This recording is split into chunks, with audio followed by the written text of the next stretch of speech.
Right. Okay. Well, we have tea, coffee, sugary. We're primed. We're primed. Sugary biscuits and non-sugary biscuits. One of us looks better prepared than the other. Well, I have got your book here, Love, Anger and Betrayal. And it's marked up with lots of pretty notes. I can see.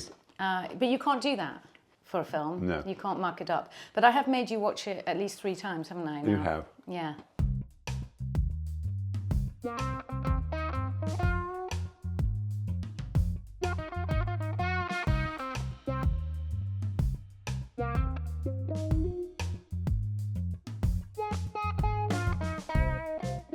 So you're Jonathon Porritt. I am, and you are Liz Smith. And you've written a book. And you've made a film. And your book is called...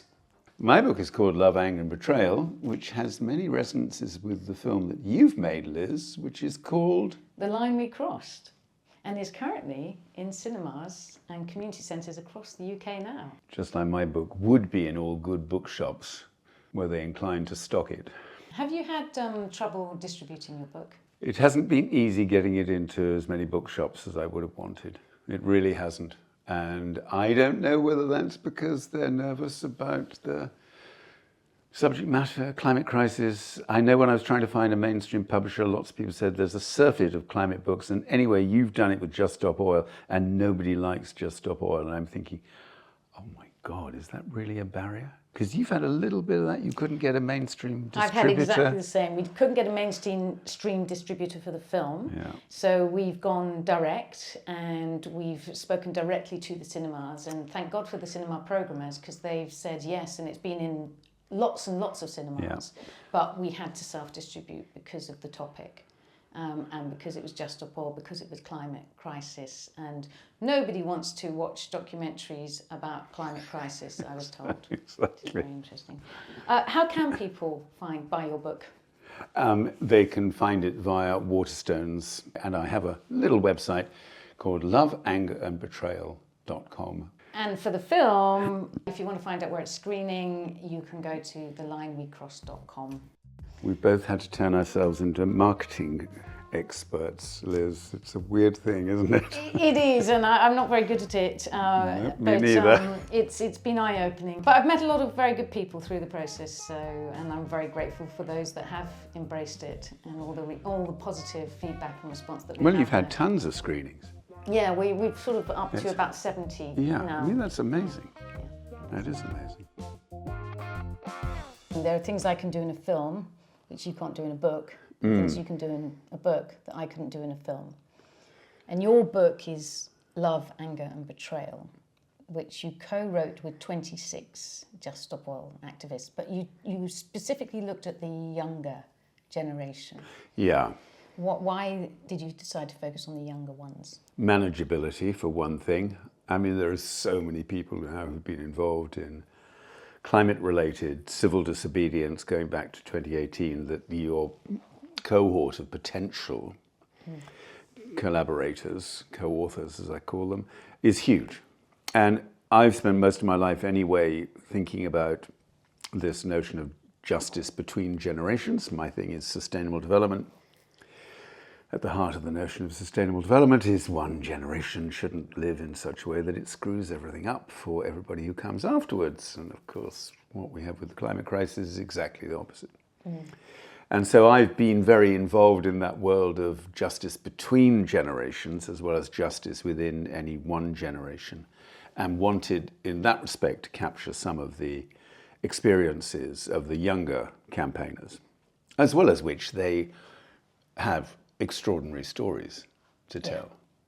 But the last bit was the anger. I mean, my fury at the way the media were treating these people, the mischaracterization and the character assassinations that was going on, bordering on not just the equivalent of online trolling, bordering on a kind of persecution of them, and particularly some of the more intrusive aspects of the media coverage that they got. And that was making my blood boil, frankly, because I knew perfectly well that had nothing to do with the reasons why they were doing what they were doing.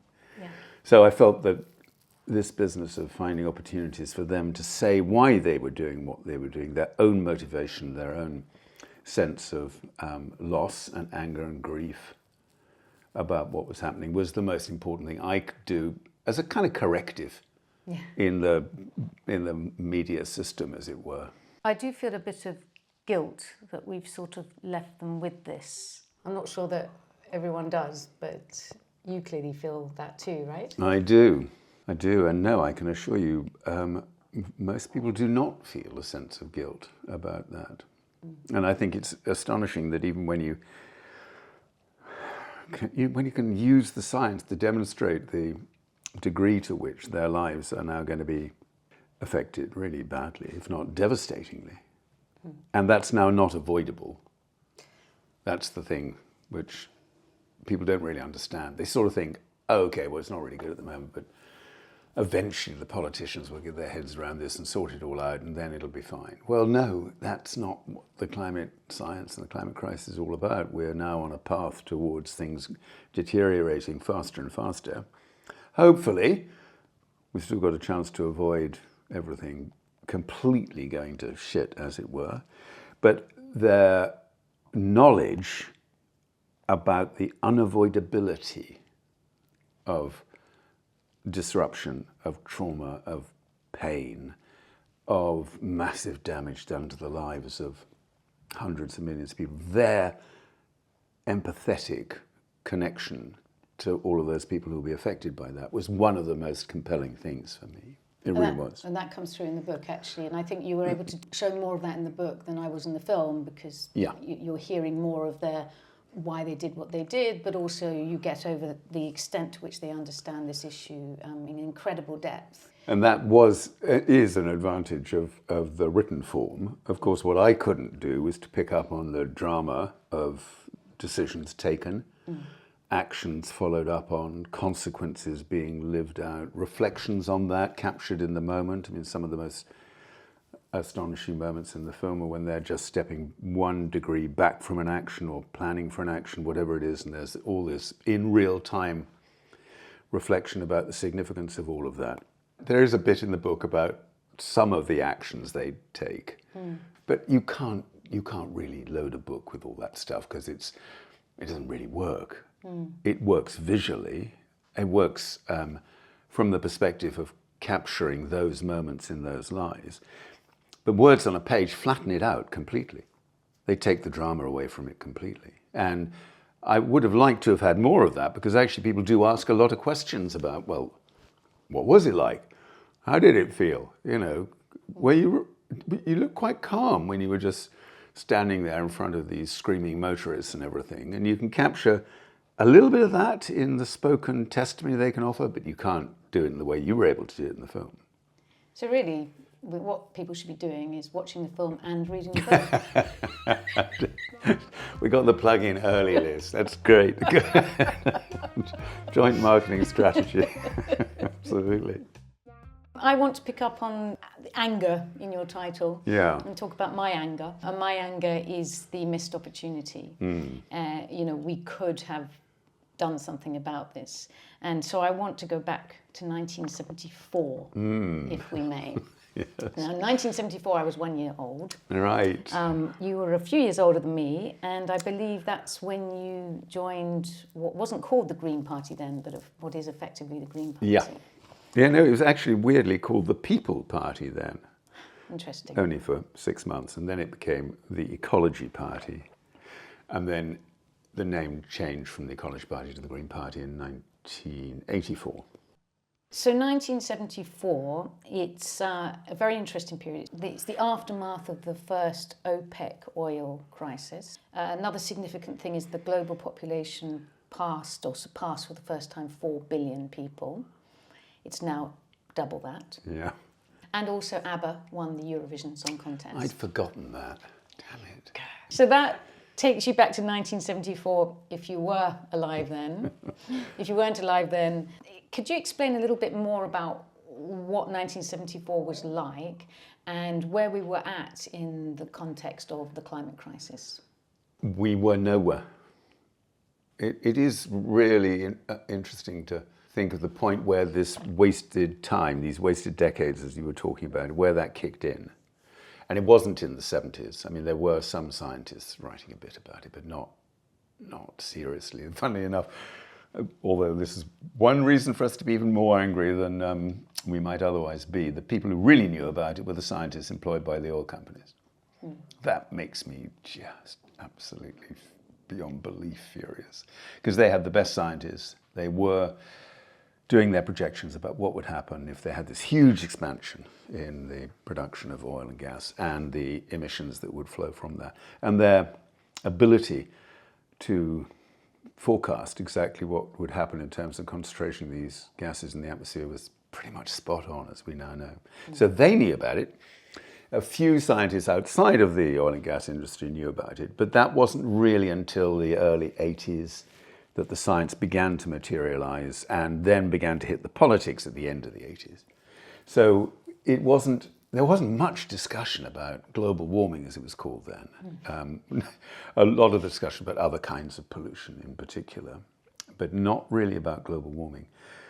So I think it wasn't until we got to 1992, the Earth Summit, the UN Framework Convention on Climate Change, onto the Kyoto Protocol in 97, and suddenly everybody began to take stock of the fact that the fossil fuel incumbency knew exactly what they were doing every step of the way, were always able to work against the interests of humankind by corrupting the political system, buying the system, basically. And we're here now in 2025, and that's still the case.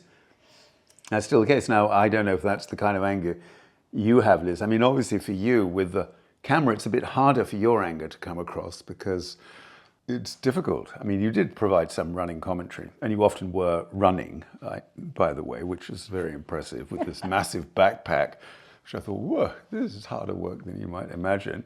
But you couldn't find a outlet for your anger directly. That may have been intentional, actually. I mean, Yeah. I could have made this more about me and my anger, but I was more in the bearing witness, Exactly. observing, independent observer role, which I tried to stick to until I ended up unintentionally in the film. Exactly. You did vent a tiny bit then. I think that was perfectly justified, it has to be said. But what was very annoying about being arrested was then I wasn't able to actually film what was happening to the others. And then the archive footage that, the news footage from it was actually a bit rubbish. Yeah. And I was just thinking if they hadn't arrested me, I'd have got some great footage of that. Yeah. But no, I was my camera was taken away and my hands were put behind my back in handcuffs, and that was it for me for the rest of the day, which is extraordinary. Absolutely extraordinary. Yep. When you're talking about it, though, when you're talking about the film and the reason why the film was made, and you've got an opportunity to explain more about your reasons for doing it, do you let the anger come through when you're talking about it? I do, I think, vent my frustration. Yeah. I think it's the frustration that we are, as human beings, so capable of not solving this problem now, because I think it's gone too far, but mitigating the worst effects of the climate crisis and looking to find a way forward for a fair and just transition. And yet we are stubbornly not doing that. And that drives me bananas. Yeah, absolutely. And I think that frustration comes out. Plus then, obviously, the frustration about what's going on in terms of the authoritarian creep, which is, I mean, the film actually, it is a film about the climate crisis in one respect, but it's more a film about the loss of the right to protest and the authoritarianism that's happening. And that is just deeply, deeply chilling. And I think that's the bit that I really home in on a lot. Yeah, it is a massive factor. And although I think a lot of the people that we've spent time with, well, you much longer than me, because the film was at least 2 years in the making. 2 years in the making. 2 years in the making. Yeah. It was a rather shorter period of time than that, but none of them really want to put it in these terms, but Just Stop Oil and the sense of the civil disobedience that underpins that, there is no doubt that that particular manifestation of civil disobedience has been, as one of them put it to me, policed into extinction. And it's very painful to have to say that, because if you put it in those terms, it sounds like the state won. It sounds like their goal right from the start, the very first sentences handed down to Marcus Decker and Morgan Troland, were the explicit acknowledgement that the sentences were going to be considered by everybody to be very severe, but coupled with, deliberately so, because we do not want this action taken by you to lead to tons of similar actions taken by other people. So we're after deterrent sentences. Yeah. And then you go from that moment, which obviously you've captured brilliantly in the film with Marcus, through to the point where the deterrent impact is then undoubtedly having a huge effect on the ability of Just Stop Oil to continue with that kind of civil disobedience. There's no question about it. One thing that I find very troubling, a lot of them are now going through trials, or they have trials coming up, and I just think when they did those actions for which they're being tried 2-3 years later, there wasn't the expectation that they would go for prison for this, or prison for a long period of time. Exactly. Now, as they go into court now, what must they be feeling when, 2 years ago they did this action and they thought, well, maybe I might get a short prison sentence, or not at all, or I might get off, or I might get remanded. They were willing to accept that they were going to have some form of punishment. Yeah. But I don't think any of them thought that it would be as extreme as it is now. No, that's undoubtedly true. And I think for those who then ended up getting these 2, 3, 4 year sentences, there was a sense of surprise that that was the consequence of the actions they'd taken, exactly as you spelled it out. There was a sort of feeling, well, I was prepared to take the sanction of the law for the action I took. I probably didn't have this set of sanctions in mind, especially for people who've been held for long periods of time on remand, which is an extraordinary aspect of all of this.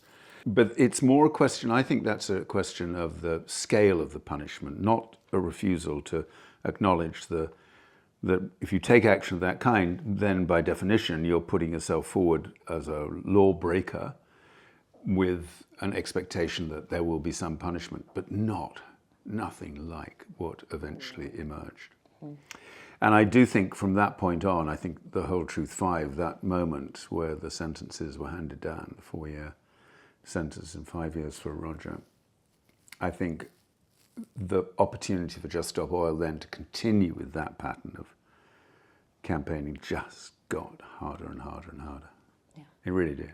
Yeah. I mean, especially if you're a young person and you're thinking, well, I've got the whole of the rest of my life and my career and my sort of sense of what I can achieve in this world. It's a bit different if, for some of the, I don't mean this in a way dismissively, but if you feel you've done what you can do in your life and you've got to the point where you're comfortable with the degree to which you're going to be hammered by a government, then it's different from if you're in your 20s. It just is different.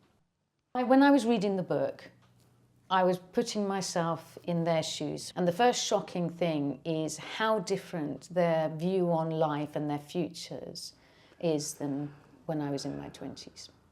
A lot of them are at university, some of them at top universities on a potentially incredible career path.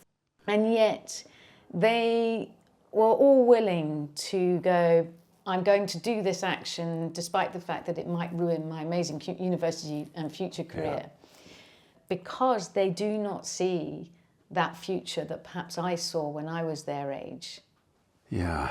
That's the tragedy of this, It is. And particularly for those who decided not to continue with their degree courses because the sense of what is that degree, engineering or mathematics or whatever, what is that degree going to mean in a world that is progressively falling to pieces? Having to confront that in your own mind at that age is extraordinary. It is extraordinary.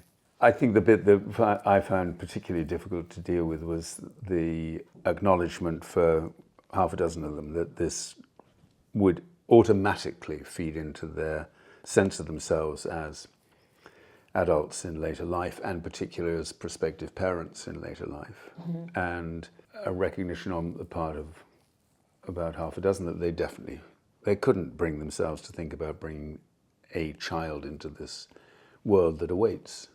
When we talk about betrayal, I still feel taking that choice away from young people is the ultimate betrayal, because it just means whatever the prospects might be for someone in that area, and some wouldn't have wanted to have children anyway, that's not the point, but for those who would, boy, to close that down because of what you see the future holds is an extraordinary burden to impose on young people. Extraordinary. And I've heard that said so many times by Gen Z in general, actually. Indeed. Not even just the activists. No. Yeah. So that I find really quite depressing and sad that, and I guess that's some of the guilt. I feel that, I had a marvellous time at uni in my early career, and I was, bouncing around with lots of opportunities and without a lot of pressure on my shoulders. And it feels like the enormity of the pressure on their shoulders these days is so huge. And it's no surprise that there's big mental health crisis in that younger generation. Exactly. No surprise whatsoever. Yeah. But you have a lot of moments where the resilience of many of them comes through, particularly in some of the, not the dramatic shots of the actions themselves, but reflections outside the courts, for instance, when they're thinking about what all that means. And just that ability to put it in a perspective that they can make sense of is remarkable. And boy, it's not that whatever anyone may say, there are not many snowflakes in your film, Liz. It's the only way I can capture this. This is a bunch of young people who are astonishingly resilient, with a depth of kind of fortitude about why they're doing that is remarkable and very moving, I think, particularly I would imagine for older people. Definitely no snowflakes. And when we were out on the streets, so many times people shout, get a job, or they say, you're just lazy trustafarians, all that kind of stuff, which wasn't true. They're incredibly hardworking. And, they would be up at 5 o'clock in the morning and, mustering, getting ready for planning for the next action, and then they do the action, which is physically exhausting. I was exhausted after making this film. And then, after they'd done the action, then they'd be back to sort of planning the next one. And, they're not lazy at all. There's nothing lazy about this group of people that I met through Just Stop Oil, which is incredible. What I have found interesting, all of the people who were listed as being in prison at the end of the film are all now out, albeit some of them on condition, with some pretty awful bail conditions, actually. And so I've had an opportunity to meet with some of them since their prison sentences. And some of them were in prison for quite a big chunk of time. And what struck me is when they've come out is them telling me about how they handled it. And they've handled it incredibly well. I don't know how. I mean, I can't imagine being in prison myself for 6 months and how I deal with that. I don't think I would deal with it very well at all, but yet they seem to be in a pretty strong, resilient place. Did you find that? I did. It's interesting the way you frame that, Liz. I mean, I think on the whole, I think in the conversations that we had, not just the formal interview bit, but the conversations and meetings that we then had afterwards. And for the most part, I think they were being completely candid about their feelings. There were occasions when I felt that they did not actually feel like sharing some of the darker moments they were going through. They were just sort of a point at which, instead of the conversation going deeper into some of the impacts of the way they'd been treated, there was a moment where they'd steer away from that rather than go deeper. And I wholly understandably, to be absolutely honest, I think the one thing that sustained a lot of them was just their sense of utter disbelief at what it is to be in prison. I mean, a lot of them just came away saying, this is an insane system. This is set up to make people feel worse than they already are, and some of the people who are least advantaged in society will go through an experience like this and obviously be in no way helped to get back into a state of mental or physical health or be able to be a productive citizen or whatever else it might be. And I think the disbelief at the sheer cruelty and dysfunctionality of the prison system sort of kept them going. It was like, what? No, really can't be. I mean, a lot of them did talk about that coming out of prison, which is, and they're all, whatever else happens to them, I think you've got a cohort of prison reformers in there now who will definitely take that cause forward. Yeah, that's true. And I think you capture some of that in your book, actually, the empathy they feel for some of the other, particularly the women's prison. I think the women mention that quite a few times, don't they? And then Sam, I spent a lot of time talking with Sam about his prison experience, and we exchanged letters whilst he was there, and I was able to visit him a couple of times too. He talked a lot about some of the friendships he made with the other prisoners. Yeah. And those friendships were really important. So I think you're right. I think that was something that helped them to latch onto something whilst they were inside. And maybe it's just too soon, because some of them have only just been released, and maybe, there's a lot of processing still to do to go to that darker place. Well, I know that's true. I know that's true, Liz, with at least a couple of whom I'm still in touch and sort of tracking post-release moods and opportunities that are coming up, and whether they feel ready now to commit to doing other things. And some have gone back, a couple have finished their degrees that they didn't think they would be able to. It's just it's a really mixed picture now.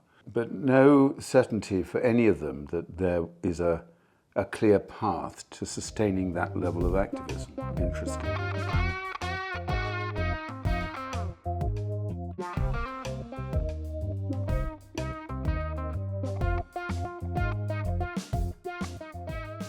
Something that I observed whilst I was making the film, and I thought about a lot since. It's once an activist, always an activist. When you've actually had that incredibly strong bonding experience and emotional experience of being involved in a direct action, and particularly the ones which have some very hair-raising moments, to then go back to your ordinary mundane life is almost impossible. An analogy might be the war reporter. You've been out reporting on war and then you come back to sort of normal, trivial life. How do you go back to normal, trivial life? And you can't. It struck me that a lot of the people I've met and I've got to know are now almost stuck in activism in a way. Maybe that's a good thing, maybe that's a bad thing, but this sense of there's actually no way out. Because if you do step back and do nothing, then there's a guilt that you're not doing something. That guilt of not doing something, I've heard that expressed in different ways a lot. Yeah, which is another huge burden, isn't it? Yeah, I mean, that was captured in for me, when one of them was at the sentencing and was being pressed hard to say how much they regretted what they'd done. Because as citizens of this country, they should regret causing this level of disruption and so on and so forth. And the simple answer was, how can I possibly feel sorry for something that I've done when the reason why I've done it is still there, needing to be faced day after day after day after day.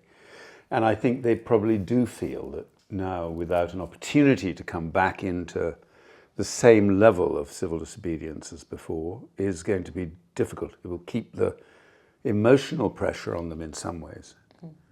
But God, it's just so unfair. I mean, they've done a lifetime's commitment. They do not need to be saying, it's on me again.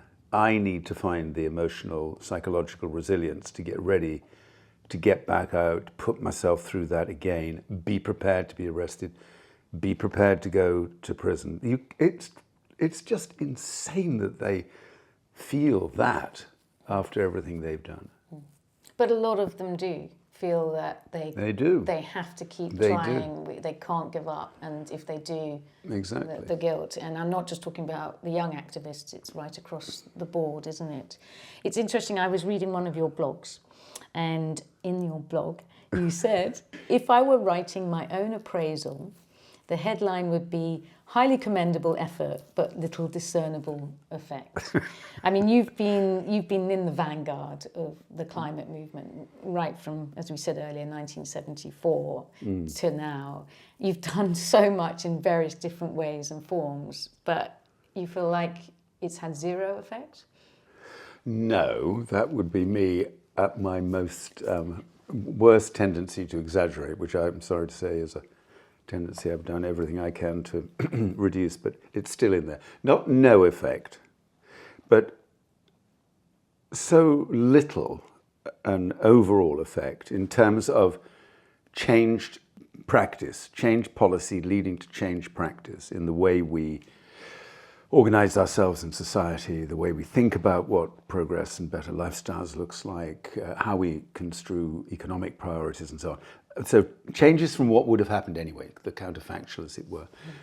Very little impact there. We're still totally obsessed with economic growth. I say we here, this is not really me, but society at large.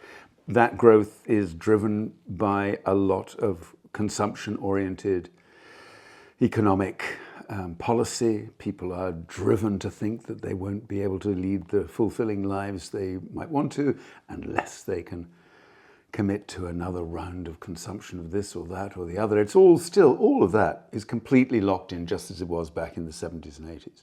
So in terms of my contribution to changing those underpinning fundamental understandings of how an economy should work, I have to hold my hand up and say, very little effect. Is it because it is just basically impossible to change it? I can't say yes to that, because otherwise I'd have to sort of hang up my boots and say, that's it, how many years I've got left. Save the trouble, Jonathan, for God's sake. Why haven't you hung up your boots though? What keeps you going? I'm a very obstinate person. Obstinacy, okay. I am very obstinate, and I'm also peculiarly naive when it comes to being prepared to see the best in a set of circumstances and a set of people. And the thing that I'm most adamant about is not letting the powers that be and the way we've shaped this economy, which is a cruel, extractive, ludicrously exploitative economy. I don't want those people and their interpretation of human nature, which is basically they see humans as self-interested, greedy, disconnected people. I don't want their view of human nature to win. So I'm never going to hang out my boots, but that's for sure. I may wear them slightly differently in different circumstances, but I'm never going to do that, because it all comes down to how we see our fellow human beings and our relationship with the natural world. And the other bit that keeps me going, obviously, is I still feel this passion for the natural world and our part in it. Mm. And you actually took quite a big step recently by getting arrested twice, I believe, under terrorism charges in Parliament Square recently. Was that the first time certainly the first time you've been arrested under terrorism charges, I imagine? Definitely, yes. That still comes as a bit of a surprise when people say it like that, because it's half totally surreal and you just don't think this can't be going on. And then you think, ooh, Section 13 of the Terrorism Act. It's actually nonsense. Public Order Act sounds kind of okay, manageable. Criminal damage, that's a bit more serious. Terrorism, yeah, that's top of the scale. So that was, I thought I might work up the hierarchy, start small and tame, relatively tame, and get to the heights later on. But as it happened, came in. Just go straight for terrorism. Top tier, top tier. Yeah, obviously it had a lot to do with the amount of thinking and conversation that I've been having with these wonderful young people influenced me enormously. And I can't imagine the same wasn't true for you, Liz. You can't spend time with people like that and not find yourself changing. It's just impossible. And it's definitely changed, moved the bar for me, for sure. Yeah. I mean, it just does. There's a quality about people who make decisions of that kind, which is extraordinarily compelling. And the fact that they were young, and I was sort of 50 years older than most of them, obviously made me think a lot of things differently. I've been, like most people I know, desperate about the situation in Gaza for a long time, and have been on the marches, Palestine Solidarity marches, and done the usual stuff, written to MPs, done all that, blah, etc. But what I could not understand was how nothing seemed to change. We had a government and a prime minister and a home secretary who were just completely comfortable with a real-time genocide being carried out in front of everybody's eyes day in, day out. I just couldn't understand it. So then you are obviously, once the government decided to prescribe Palestine action, then you've got a choice. And the choice at that point became binary. Either I do have to commit to a different level of concern about this, or I'm just going to go on writing another letter or writing another blog or whatever it might be. So, for context, it might be useful to explain what you actually did in case someone listening to this doesn't know what we're referring to. So what the government, obviously having decided to prescribe Palestine action alongside other organizations at the same time, that then makes it a crime to be seen to be supporting a prescribed terrorist organization. And there are varying degrees of support. But the campaign which Defend Our Juries then instantly leapt into action with, which was lift the ban. We are allowed to talk about this on air. Neither of us is going to be arrested, Liz, for having this conversation and indeed transmitting the conversation. The campaign to lift the ban is completely illegal. And I felt Defend Our Juries, which is an organisation I'd come to admire enormously. Well, we see the emergence of Defend Our Juries in the film. You know, it was that moment when Trudy comes out with having been arrested for holding up a banner saying that jurors have the right to acquit somebody on their conscience. That's the moment when people start to go, well, this is wrong. We need to do something about this, and that movement happened. Incredibly telling moment. I mean, extraordinary, and of course, Trudy is a completely unique representative, or a person who is so full of the integrity of what she's doing and astonishment that anybody should challenge this. And she's a brilliant representative of a cause, obviously. But that's a very telling moment. Historically, I think people will look back on that and say, this is where things began to make, as things got harder for Just Stop Oil, the importance of what Defend Our Juries was doing took on a wider scope, because they were defending the rights of jurors to make decisions according to their conscience, but they were also standing up then for the right to protest, as it has expanded since then. And that's how I got a bit involved, because then I went to the sign holding outside the Old Bailey on behalf of the Elbit. Was it 18 at that time or 24? I can't remember which number it was, but anyway, and started thinking much more then about this sign holding action, which of course is steeped in Quaker-based history and just standing up and speaking truth and all the rest of it. So for me, that side of it then became much stronger. And then when the first big action occurred in August, on August, whatever it was, the 9th, I was one of 530 arrested then. The police you were arrested for silently holding up. We were all silently holding our signs, saying those magic words, which are obviously better not repeat now.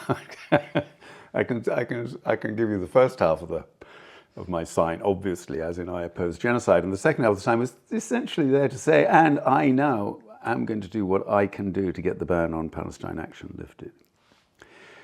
So 530 arrested then, and then a month later in September, went back again. So, I broke my bail, although that's not hugely significant at this stage. It might be when I eventually get punished, but...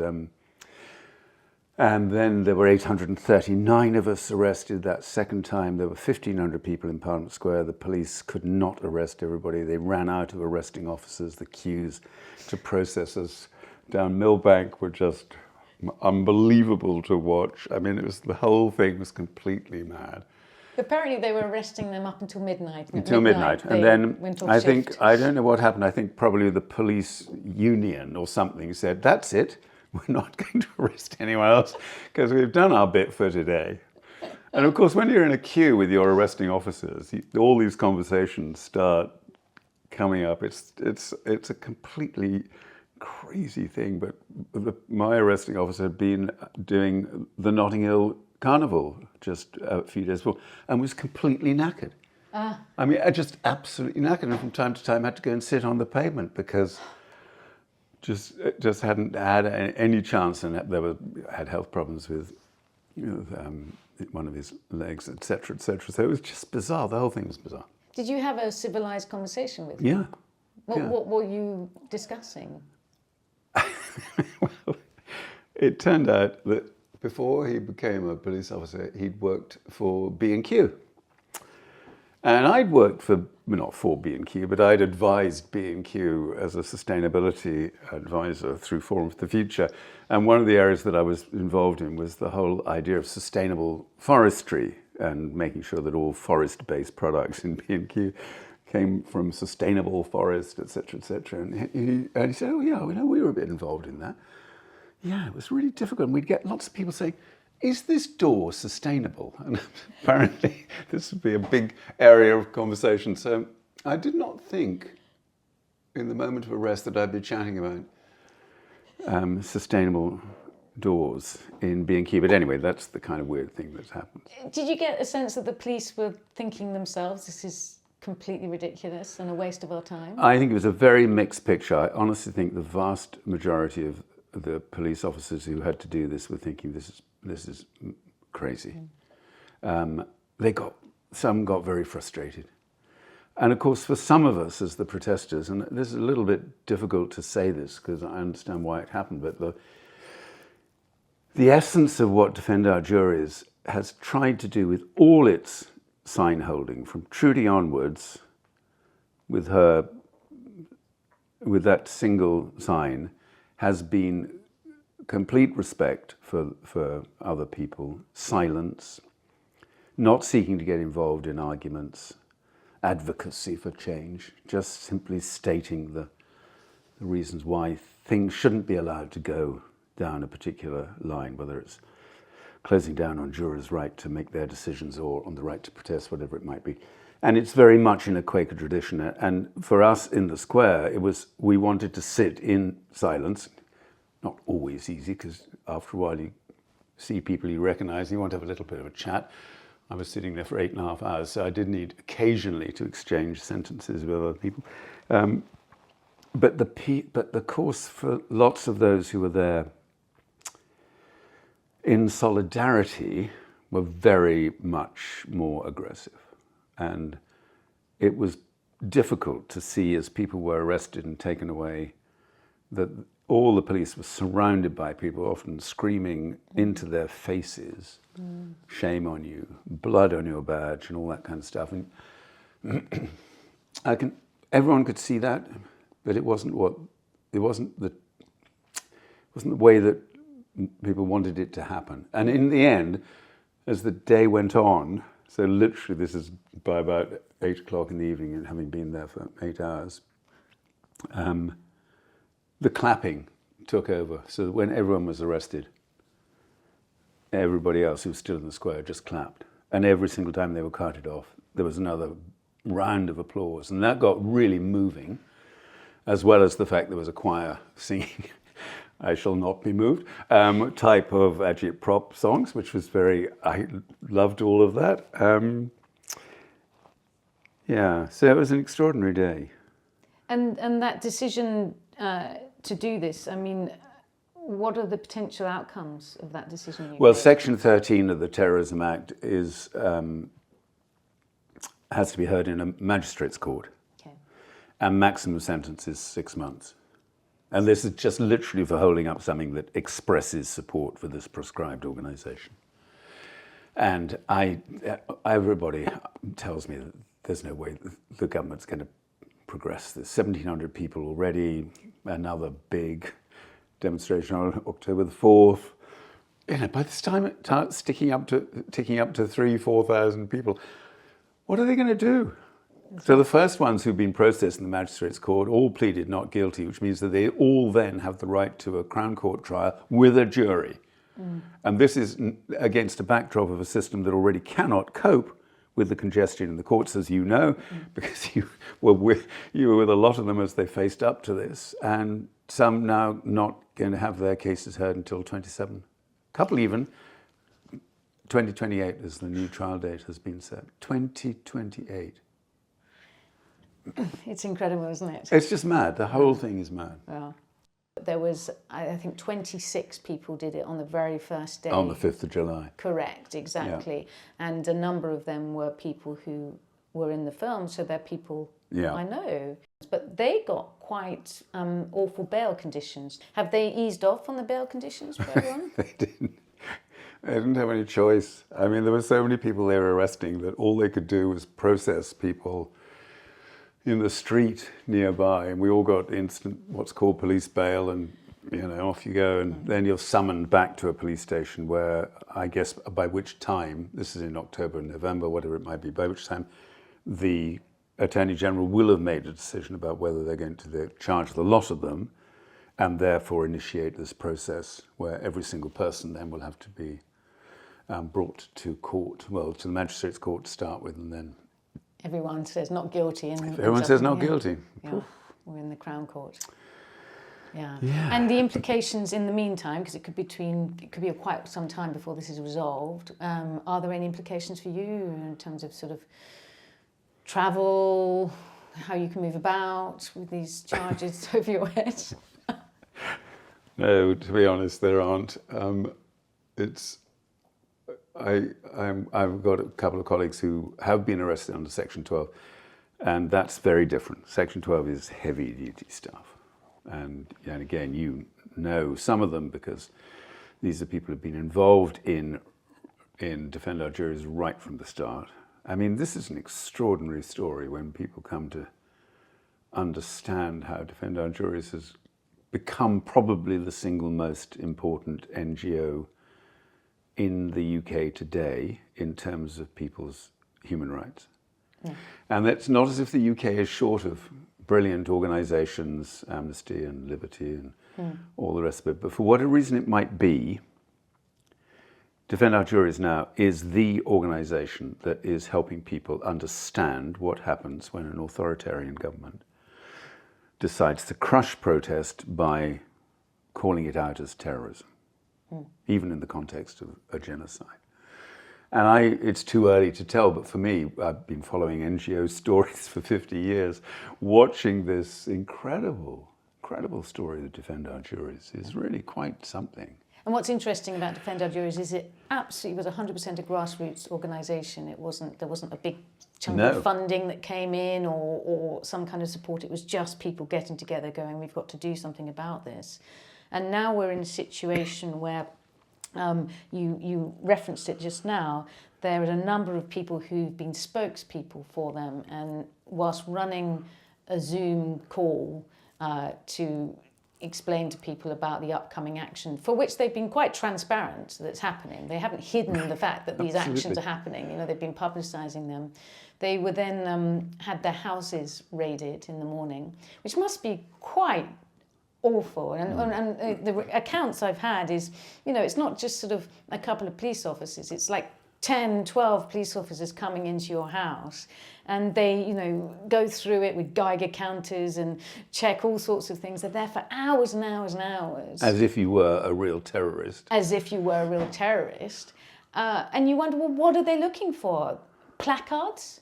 Placards with words on? I mean, that's the most dangerous thing you could find.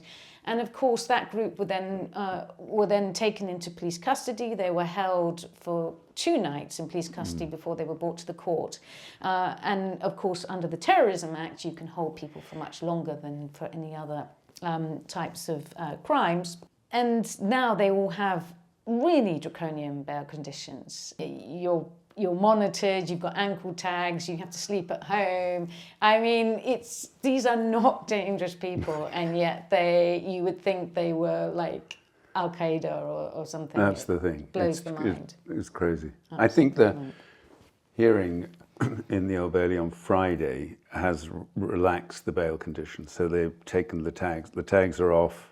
I didn't know that. That's good to hear. And some of the restrictions have been lifted.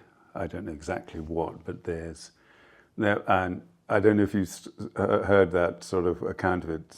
One of them was in the Old Bailey holding up the sign all the way through the proceedings. No way, I didn't know that. And not made to take it down either. This is sort of that's the funniest thing. Interesting, isn't it? It is. And we did touch very briefly on the fact that a lot of people taking these actions, not everyone, but a lot of them are older people. Yeah. Because, as we were talking about with this younger cohort, if they were to do this and then they have the terrorism charges hanging over them, that could have massive implications for job, career, life, whatever. I don't know, is that true? Yeah, no, and I think that's really important. But the way you were able to work with Trudy through the film, of course, was very much an expression of an older person. I don't think Trudy would mind me calling her that. An older person saying, this is mad, I'm in a position where I can do this, I feel very strongly about this, I know I can get good advice, which obviously was really important for Trudy. You've got the little moment in the film where she's getting the right kind of legal advice about what was going on. But there's something about her quiet lifetime of experience, unflustered, dealing with crazy things, and just using that lifetime to reflect on that and be prepared then to take whatever it was that emerged from it. I mean, she's a wonderful witness for common sense, basically, is what it comes down to. And I did love some of the contrasts there. I mean, you featured in the film people of all generations, to be honest. So there's not a bias one way or the other, which is great. I have a little group chat with the people who are in the film who are helping with the Q&As. And I said that we were doing this today, and I asked them, have you got a question for Jonathan? And somebody did have a question, and it relates to what we're talking about now. So I'm going to read you that question. It's Kathy. How to inspire and facilitate other renowned NGO senior figures and the like to be a bit brave at this crucial time, because we need more people to be brave, and I think we need more experienced old people with platforms to be brave, right? That's a tricky one, Liz. I mean, you're brave. You've done it. Yeah, but it took me a long time to do that, didn't it? I could have been, because I was working in a sort of world of the Forum for the Future offering advice to business and government and all this. I didn't ever think of myself taking direct action of that kind. Even when Just Stop Oil got going, and I was very supportive of Just Stop Oil right from the start, I still thought, I've got to get rid of all that kind of establishment work before I can go and do this. And I suppose I was then contemplating the inevitability that this would lead to engagement with Just Stop Oil and some kind of arrest. And weirdly, that wasn't quite how it panned out. The Just Stop Oil moment passed, and I was not part of it. But all I'm saying is that I feel, as someone who has come to the inevitability of civil disobedience for myself personally, not just as a commentator historically and politically. I'm a bit nervous about trying to explain to other people why it would be really, really helpful if we had, say, a dozen of the more established, older people from the environment and human rights world able to be out there doing this stuff. It would be really helpful. There's no doubt about that. Mm. But I'm not probably the person to do that persuasion. In fact, I know I'm not. Cassie's got a good point. There is a tipping point, isn't there? There is a tipping point in these movements. And I think one of the challenges for Just Appalled is they could never get enough people to come out and do the actions for them to actually achieve what they were hoping to achieve. They achieved a lot.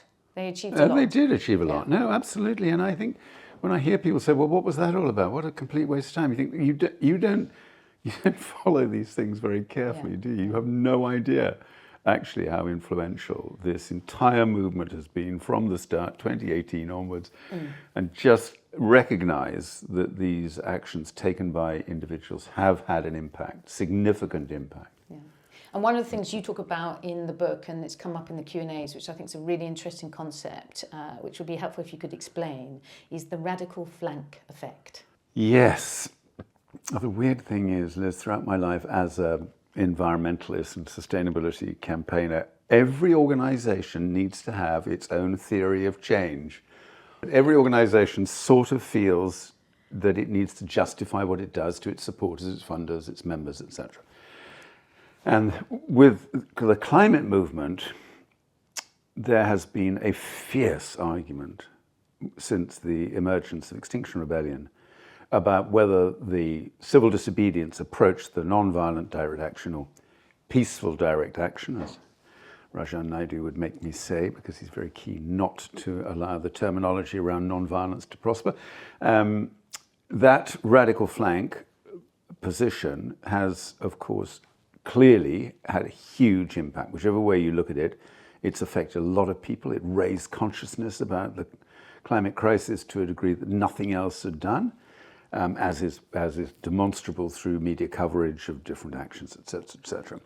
However, the moderate flank of the climate movement continues to argue that those actions have had a detrimental effect on the movement as a whole, so the whole spectrum, because it has alienated so many people. It's made them feel that this is not a responsible cause being carried on in the right kind of way, as it were. And the radical flank position is very clear and almost says, sometimes quite aggressively, the moderate flank has achieved so little. If you think about it cumulatively, we're not being accusatory about this, but just cumulatively so little, we've got to do it differently.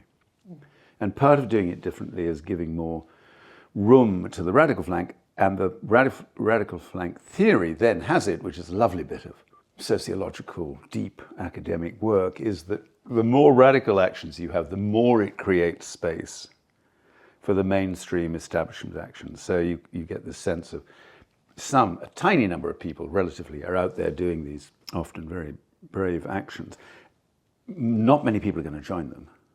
But the theory has it that will give them enough encouragement to go off and join Greenpeace or Friends of the Earth or the National Trust, for all I know. So the radical actions create additional space for the mainstream. And there is some evidence to that effect. I believe there's been some studies which show the uplift on people joining Friends of the Earth or the moderate groups after there's been a lot of high-profile radical actions, for sure. Do you know, the funny thing is, the only moment where I found it incredibly difficult to get any of my co-authors to be really, really angry about anybody. They're even unbelievably tolerant about politicians, which I found extraordinary. Most of them, not all of them, one or two do let it rip, as it were. But the bit that they do get cross about is what they call mainstream environmentalists, and their inability to move on from the set of tactics that have been deployed by the movement, the climate movement, for decades now. And still thinking there's going to be some importance going on in Brazil at the end of the year with COP30.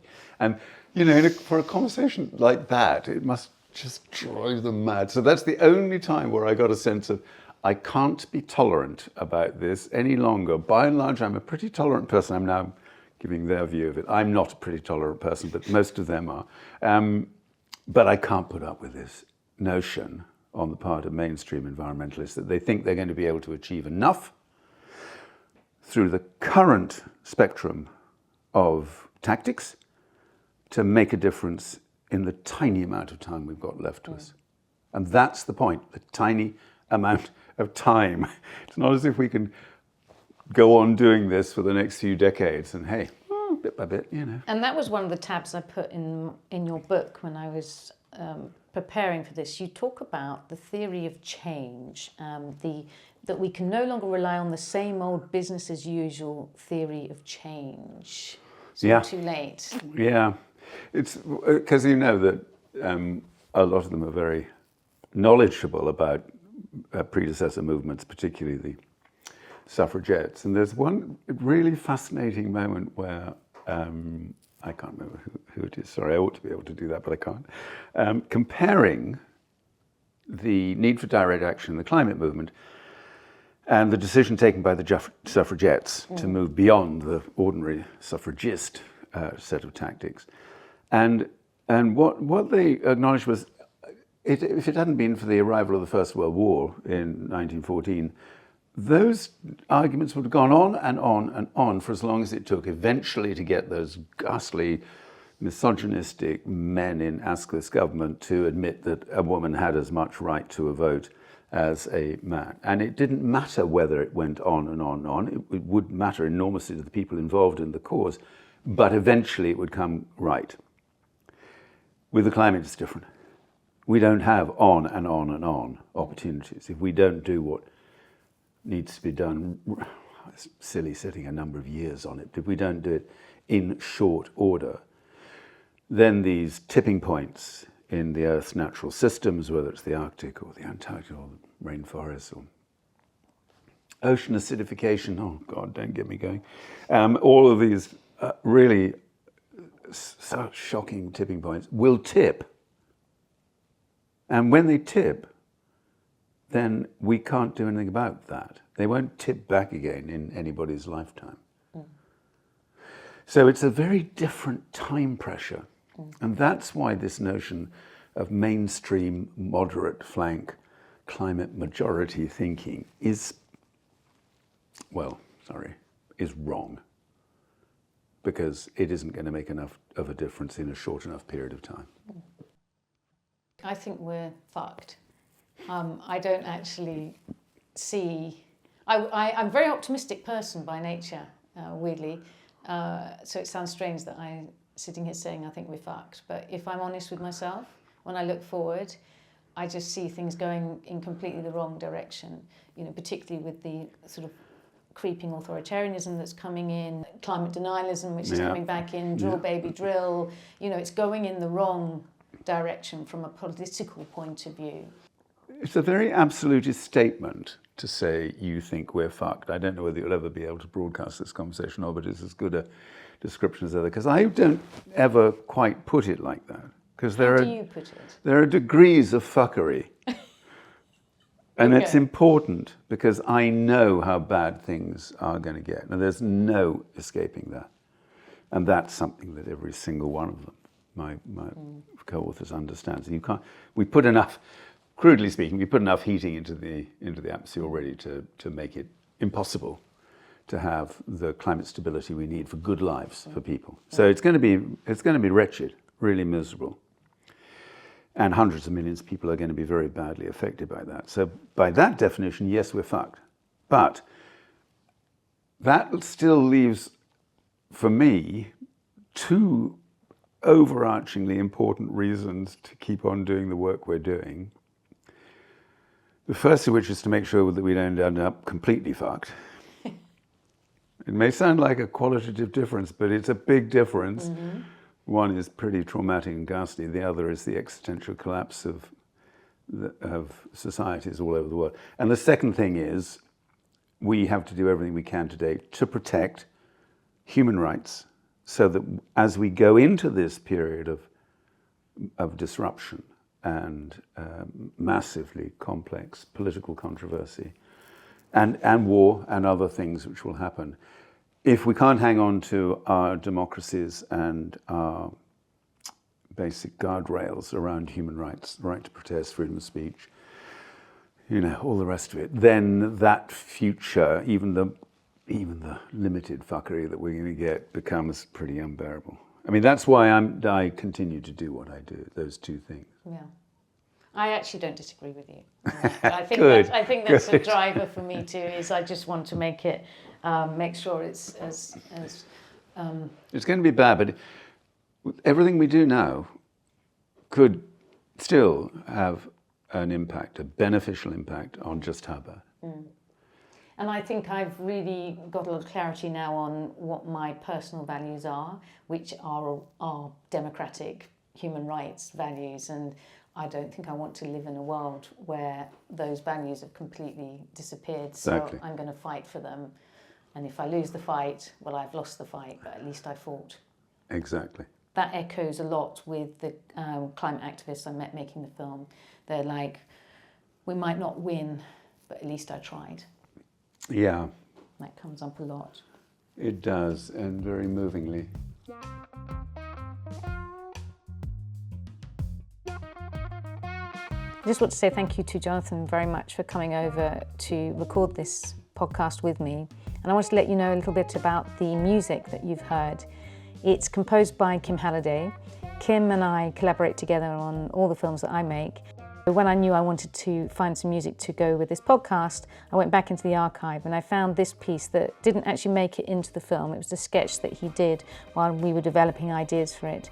And I really rather liked it. So I'm very glad it's getting an airing. So thank you to Kim Halliday for all your wonderful composing and sound design work that you do for the films that we make together.